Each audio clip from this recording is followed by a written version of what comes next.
اور قرآن کریم کی وہ آیات جو حضور علیہ الصلوۃ والسلام نے مشرکین کے سامنے پیش کی.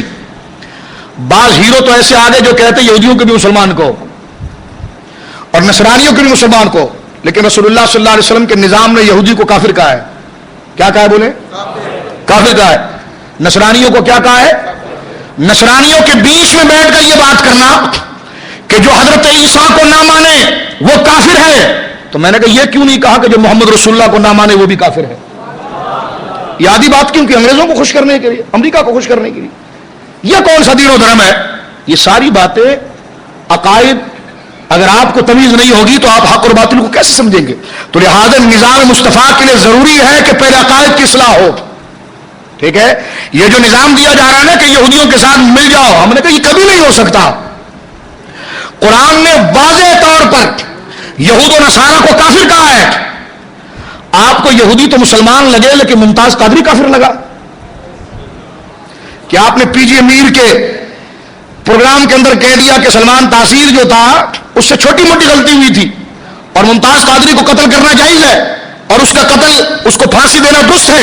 تو میں نے کہا اس سے تھوڑی اگر 10% بھی نرمی جو آپ یہودیوں کے لیے کر رہے تھے وہ آپ نے ممتاز قادری کے لیے کیوں نہیں کی؟ اور کہنے لگے سلمان تاثیر سے درمیان میں لفظ جوڑنے کے لیے آگے بات لا رہا ہوں کہ یہ کرنٹ ایشوز ہے نا، اس پر نظر رکھنا بھی تو نظام مصطفیٰ ہے نا. اس پر نظر رکھنا اور الجھنوں کو سلجھانا شرعی قواعد سے، یہ بھی تو نظام مصطفیٰ ہے.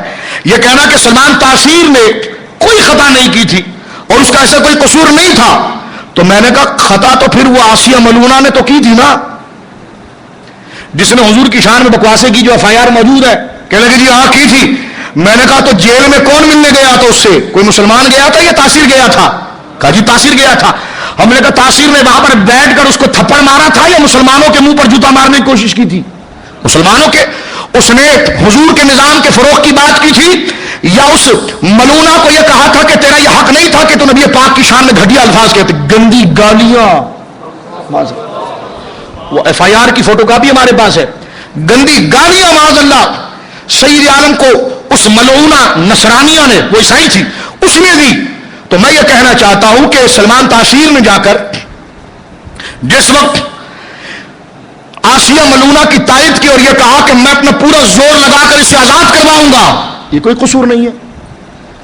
ناموس رسالت کے قانون کو کالا قانون کہنا یہ کوئی قصور نہیں ہے. میں نے کہا حضرت آپ ہی تو ٹی وی پر بیٹھ کے کرسی پر اچھل کے کہتے تھے جو لوکی نہ کھائے اسے قتل کر دو، جو حضور کے کپڑے کو میلا کہے اسے قتل کر دو. آپ ہی تو یہ کہتے تھے جو حضور کی جوتے مبارک کو جوتیا کہے اسے قتل کر دو.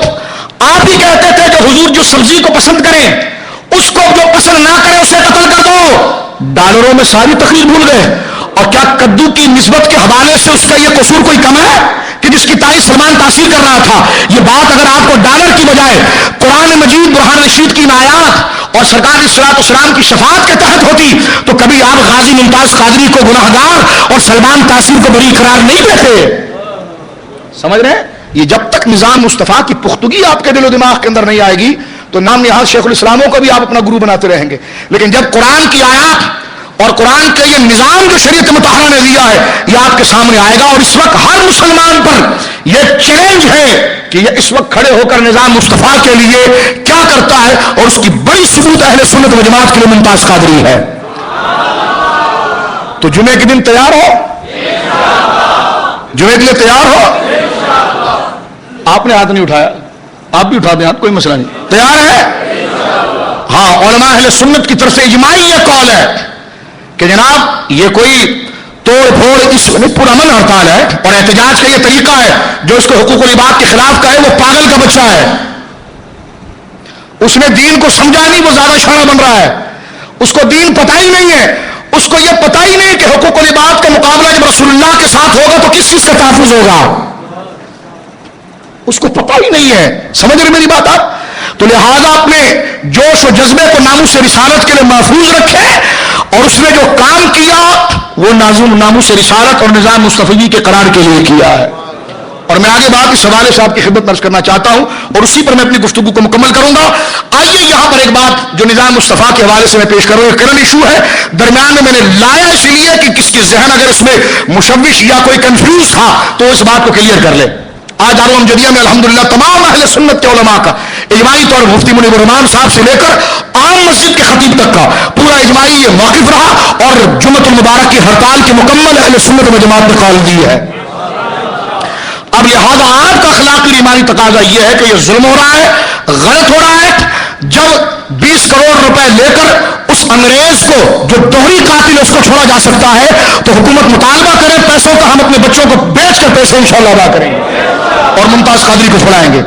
اگر پیسے کو دے کر جناب اگر ایک نصرانی چھوٹ سکتا ہے، ایک ملک میں آیا ہوا جاسوس چھوٹ سکتا ہے، تو ممتاز قادری نے جو کیا ہے وہ اس کی بدبختی اور اس کے فساد کی وجہ سے کیا ہے۔